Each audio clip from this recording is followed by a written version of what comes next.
What do you remember of the evacuation? Well, it wasn't a very good idea, but one reason why we got married so soon was my father knew he would have to leave because he was a Japanese national. So my husband and I, we were going around together at that time, and he said he would like us to get married, so at least there'd be someone to look after us. And so that was right after Pearl Harbor. We became engaged and got married January the 23rd. And my father had to leave in March. But as you know, things changed and all the men had to go. So that just left my mother and I and my sister. And we still stayed at the rooming house until we had to be evacuated. But soon after that, Hide Hyodo, she became Mrs. Shimizu. Was the supervisor of schools, and she asked me if I'd like to teach.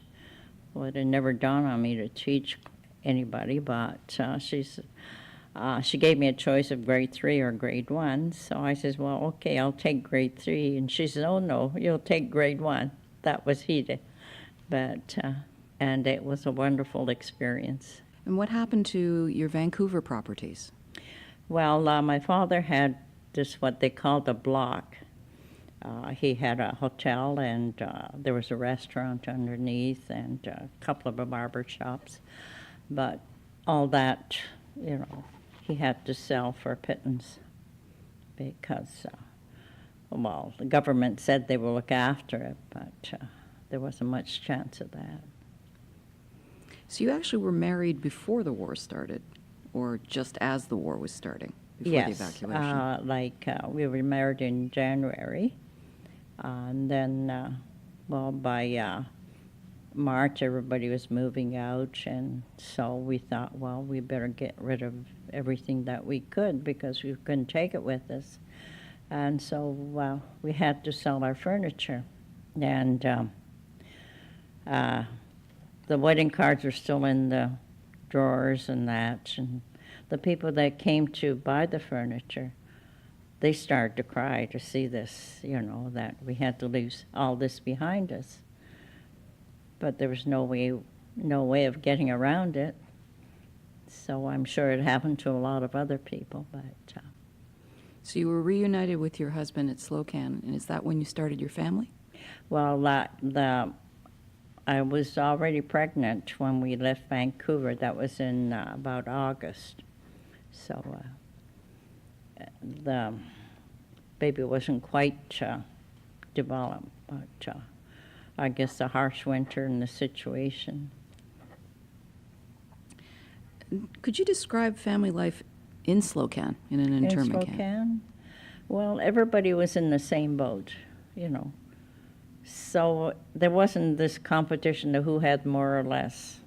Everybody tried to help each other out. And of course, all the Japanese had gardens. They grew vegetables, whatever. And in a way, it was great. We had time to take lessons in different kind of Japanese cooking, flower arrangement. And I guess on the whole, while we were married, so we didn't go out, but for the young people, it was a lot of fun because they had a lot of friends, and there wasn't much else to do but have a good time. But we managed, though we had only one, a shack which we shared. Like we were two families, so we were able to share that. But in some cases, there were two different families living together. And how many people would be in one shack? In one shack? Well, these shacks, I would say next door, they must have had about 8 people. There were 5 in ours, and then there were 2 families in the following building. But then there was a bunkhouse for the single man. And then they had to think about building a school for us. And that took a while. So once we started teaching school, we had to march our children to Bay Farm and shared their school for half a day and then march them home again, you know.